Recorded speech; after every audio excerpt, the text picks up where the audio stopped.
long time no see. I haven't done a video in a while. I'm sorry about that, but school, I'm a student, I'm also working part-time. Things can get a little crazy, but I'm gonna try to get videos out to you guys a little more often, especially because I only have a week until my finals are over and I can hopefully give you guys some more content. Yay! First, I want to give you guys just a teeny bit of a life update. I am actually going to be moving. My dad is moving for work out of state, so that means that me and my two brothers, and yes, I have two brothers, one younger, one older, we will be moving into an apartment by my university. So that's going to be a big transition for me. I'm considering vlogging the process so that you guys can see kind of how I transition from one to the other. And I'm very self-sufficient already, but I'm probably going to document some of the challenges of living completely on your own and stuff like that. If you guys are interested, I don't know, I'm just testing the waters for that, but I might start doing more vloggy kind of things. Also, I am learning Braille. So I'm cheating because I have a little bit of a head start on other people that are new to learning it, but I am relearning Braille. I think it's going to be really beneficial to me as I go higher up in my education to be able to read without any eye strain or anything like that. And so I'm also thinking about doing some videos on Braille if you guys are interested. So anyway, now that that all is out of the way, I'm going to get into what this video was mainly about. So Joy, and you guys might know her, I've done a collab with her before, and this isn't exactly a collab, but she did a video which you guys can check out in the description. I will link it, but she did a video on the first year with a guide dog and some tips and tricks to surviving that.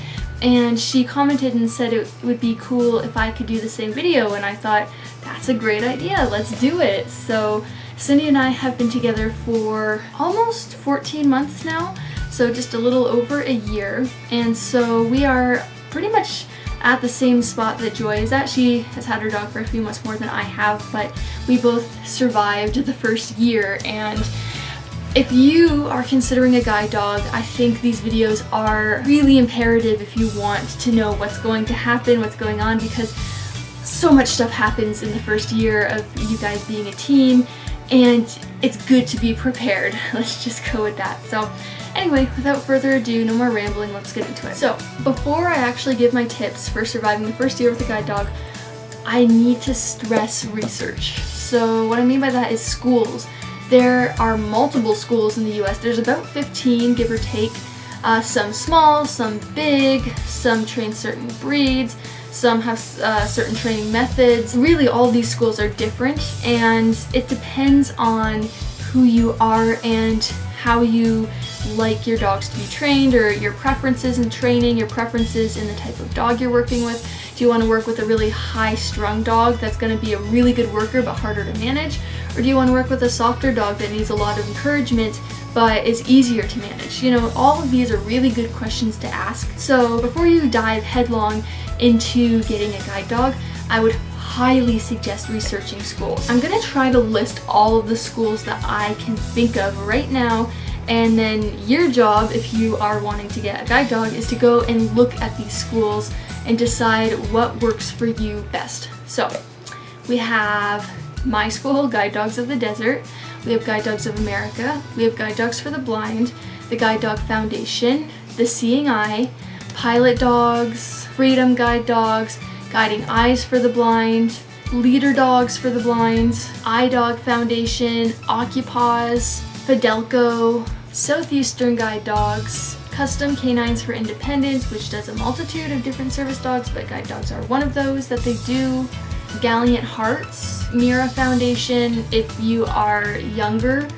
and then there's also a small one opening, or that has opened in Texas. Very itchy, huh? That is opened in Texas. So anyway, those are the ones that I can remember off the top of my head. There might be a few more, but that's the majority of the schools that you can look into. Go to their websites, read what they say, look at their breeds, talk to other handlers, all that stuff. Just really research, guys, research. I wanted a school that had more driven dogs, that used more old school correction and verbal praise style methods of training, and that's why I went to my school in particular. Don't just go into it saying, I want a dog as fast as I can, I'll take any school that'll give one to me. not the right way to go. A guide dog is a lifelong partner. He's your friend and your companion and your protector, and you really have to trust him, and that means don't speed into it. Take things slow and you'll do good. So that's kind of great because that leads me into my first point for surviving the first year with your guide dog is take things slow. Don't rush your dog, don't push your dog, and don't push yourself. When I first finished training, and training was wonderful for me, like nothing went wrong, it was great, I had such a fantastic time, I have nothing but fond memories of training. I didn't expect anything to go wrong. I thought it was just up from there and things were going to be amazing and our bond was going to keep growing as a team with my guide dog. Haha. Yeah, things are a little bit different. And I'm lucky. Like, I've heard people who've had a lot worse experiences than me in their first year. I remember a time in particular that I was walking home from a store that I went to pick up some craft foam or something for a project, and I didn't know this about Cindy. I'd never realized it in training, but she's afraid of shopping bags close to her face, or at least she was, not anymore, but you're gonna discover these little finicky things about your dog when you get home. And so we were walking home and Cindy was going so slow. Oh my gosh, I got Cindy because she's fast. I wanted a fast dog, and normally she is fast, but for some reason I couldn't figure it out. 2 weeks into being home, she was going at a ridiculously slow pace. So I thought the best thing I could do was correct her, which sometimes is okay if she's going slow for a silly reason, like she's looking at birds or another dog or something like that, then you can correct. But really, it was not the right time to correct, and so when I did, and especially with the shopping bag in my other hand that came close to her face when I gave her a leash pop, Cindy just stopped. Like, she just halted in the middle of walking home, and I was so frustrated. Like, I cannot tell you guys, like, I thought, oh my gosh, I ruined my dog. What is going on? Why did she stop? Like, this is not the same dog I got in training. What's happening? Of course, I learned since then. I've learned that, well, first of all, I don't have to rush her everywhere. We don't have to go fast everywhere. Sometimes it's good to just enjoy walking, enjoy working with your guide dog, enjoy the freedom and the sense of security you have with them. It's gonna really take you guys a long way in that partnership than just trying to rush everywhere and work your dog and drive him into the ground. Don't do that. Number 2 is actually probably my biggest piece of advice I could give someone who's starting with a new dog, and that is the topic of corrections versus being frustrated. And there's a big difference, okay? So your dog is going to do stuff that drives you absolutely off the wall. It happens. They're testing, they're seeing what they can get away with, and when this happens, you will get so frustrated. You will not know why your dog is doing it. You're probably going to be thinking along the lines of what happened again, like what happened to the dog that I got in class? Why is this dog so bad? And sometimes it can even feel a little bit personal because your dog can do something like walk you off a step or into a person or into a tree branch. Cindy has had issues with tree branches. She's walked me into the same tree branch several times before. And it's so frustrating. Like, why? You know this dog has the potential to do amazing things because they normally are amazing, and then they do things that are just so frustrating. And anyone who's had a dog knows what I'm talking about, and if you're going to get a dog, you will know what I'm talking about, okay? So your first instinct when this happens is to get really frustrated and then correct the dog out of anger, because you're angry because your dog just walked you off a step and it hurt, and or you looked really dumb in front of everyone. Ignore your first instinct to correct if you're frustrated. The best piece of advice I can give is to keep a cool head about this stuff. A lot of the times, yes, the dog does need to be corrected for the things that they're doing wrong, because usually they're doing them wrong because they're just being naughty and seeing what they can get away with. However, if you correct a dog when you're frustrated, it is not beneficial to the dog. I absolutely believe in correction methods and in positive reinforcement through praise. I don't really like food when my dog is working because I think food is just too big of a motivator for dogs who are guiding, just personally, and I know everyone's different. So when your dog does something wrong, my school teaches, correct them if they did it purposefully. show them that it's wrong, which is very natural for a dog to be corrected. However, it is not natural for a dog to be lashed out at when you're angry. And I'm not saying like, obviously I'm not saying like I'd hit my dog or anything like that, but I'm saying I'd be really angry and I'd give her, you know, a strong leash correction because I was angry and not because she'd done something wrong. If you're frustrated, just don't correct. Even if your dog deserves a correction and she's done something that makes you angry, that frustration that you're feeling is not going to transfer well down the leash, and your dog is going to be probably more frightened from the correction or unsure about the correction than they are about what they did wrong. So the best way to teach a dog is to keep a cool head, give them corrections when they deserve it and only when they deserve it, and never ever correct when you're frustrated.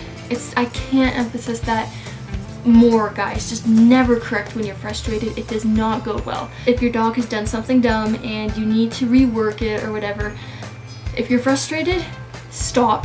Just stop everything. Take a few deep breaths. Completely clear your head. Don't praise your dog, obviously. And then once you feel like you're more in control, walk back, do it again. And if your dog does something wrong, you're going to think about it more analytically and be able to correct for what the dog did wrong than if you were really frustrated and you correct just out of frustration. Your dog is going to learn so much better that way, guys. And then also, if you redo it again and your dog does it right, then you can praise them and say, wow, that was so much better. I'm not stressed out. I'm really proud of you for doing better. Dogs are really good learners when they repeat. So even when you correct, I would suggest then going back and doing it again so that the dog can associate what they did positively, not just negatively. Just out of experience, out of what I learned, it can really break the trust between you and your dog if you correct when you're frustrated, and it takes a long time to get it back. So luckily my poor Cindy is so patient with me, and she hasn't really had to have any big corrections in a long time. But I find that when I correct her and I do it fairly and I do it because I know she's done something wrong and not because I'm frustrated with her, she responds really well to corrections. It just depends how you correct. So yeah, just keep that in mind. Super, super important. Tip 3. Prepare for the unexpected. You get a dog and you think, wow, this is great. This dog's gonna guide me everywhere. We're partners and we're friends. Yay. You don't really think about things that could go wrong in the partnership, or maybe you kind of think about them but you just like, oh, whatever, when it happens, it happens. That's good. Don't worry about things, but be prepared for them. A few examples I can say: for about a month this semester, Cindy had some sort of stomach bug, flu, digestion issue thing. We never figured out what it was despite a few vet visits, but the simplest way I can say it is she had diarrhea for about a month. It was bad, and I take Cindy everywhere with me normally because, you know, she's my eyes and we're a team, and you have no idea how frustrating it is when you take your dog to school and you have to worry about them being sick in the middle of a class. Cindy has never actually had any accidents inside ever, thank God, but she has definitely woken me up or nudged me or let me know we need to go out right now.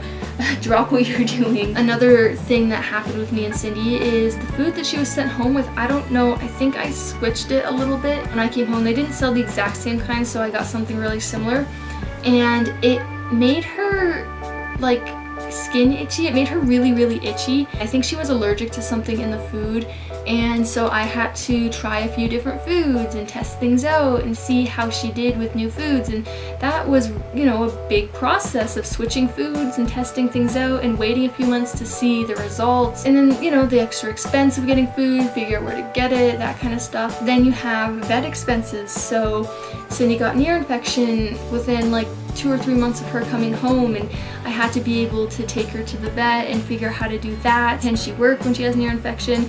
She also got a cut paw where her paw pad was actually like kind of hanging off. It was gross, and I felt so bad for her too.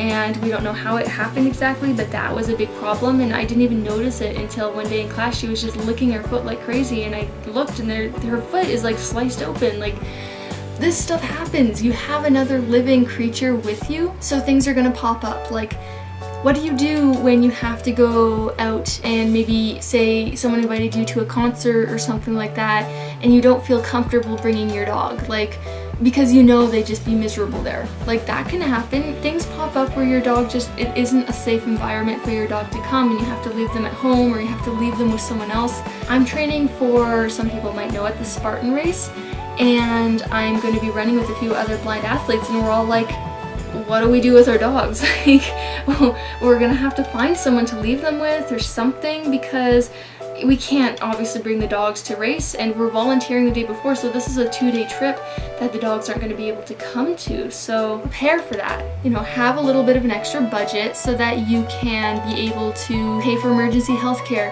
Have someone that you know that you trust really well that can watch your dog in an emergency, or have someone that is willing to drive you to an emergency vet or something like that.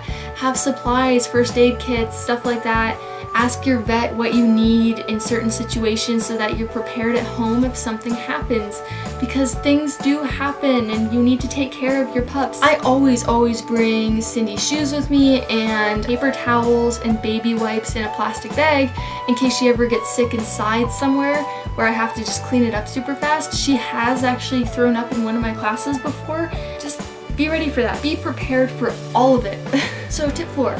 Meet other guide dog users. When I was pretty new with Cindy and I was back, I remember this one time in particular where Cindy was guiding me and I was with a good friend of mine, an older lady who had a few guide dogs, and she was one of the ones I talked to when I was looking into getting a guide dog. So Cindy was guiding me and we went around a corner while I was talking to this lady, and Cindy ran my shoulder into the corner. Like, not really roughly, but it definitely hit the corner. So I was just kind of talking to her and I just kept going, and she's like, don't let your dog get away with that. And I was like, my brain stopped. I'm like, wait, she's right. Like, I can't let my dog run me into things, even if it's like just brushing something. I have to keep on my dog. And I didn't think about it at the time, and I'm so happy I had her to say that, because consistency, as Joy said in her video, is key, and sometimes you need other handlers surrounding you to be able to help you with that. Of course, they're also going to give you advice, give you knowledge, and help you with these things that it's very difficult to handle on your own. There's nothing like someone else who's gone through the same experience you have, especially with something like a guide dog, because there isn't a lot of people who can relate, and so it's really important to find them, to seek them out, to be able to sit down and talk together about the guide dog experience. And you're gonna learn so much, and you're going to feel included, and like, wow, my dog isn't the only one who tried to eat something off the counter the other day, you know what I mean? Like, it's gonna give you a lot of good experience and a lot of peace of mind, and it's gonna help so much. So make sure to find other guide dog users, build yourself a community of those kind of people.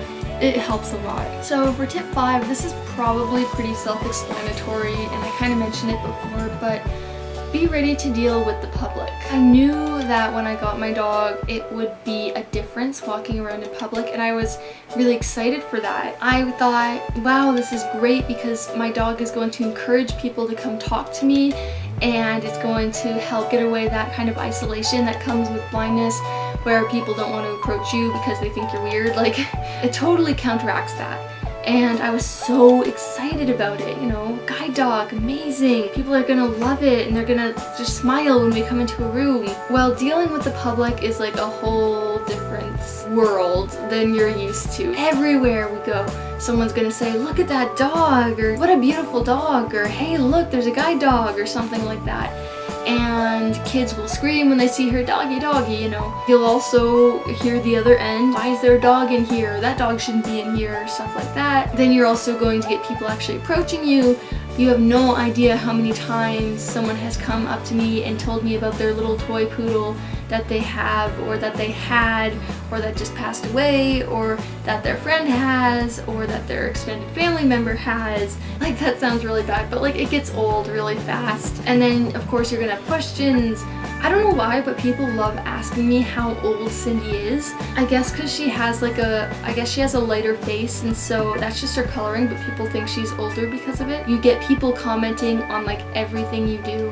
So they're gonna watch you 24/7. Like when you have a dog, you are being watched even if you can't see them watching you. You're gonna have people commenting on everything you do, from how you handle your dog to the training tools you use with your dog. Some people just in general think that having a dog guide a blind person is cruel because they're dumb and they don't know what they're talking about. Our dogs love to work. Anyone who has a guide dog knows the dog loves to come out and do things, and if they don't work, they're a nightmare. Some people just have these preconceptions about what guide dogs do. Then of course you have access challenges where you're gonna go into places and people either say, you know, you have a dog so you have to sit in the back, which is discrimination, or they say no dogs allowed in general, or they say no dogs near the food serving area, like at a buffet. I've had this a few times. Another possibility is that you deal with people who are afraid of dogs, and I've dealt with that a lot, surprisingly. I mean, I have a poodle, guys. She's not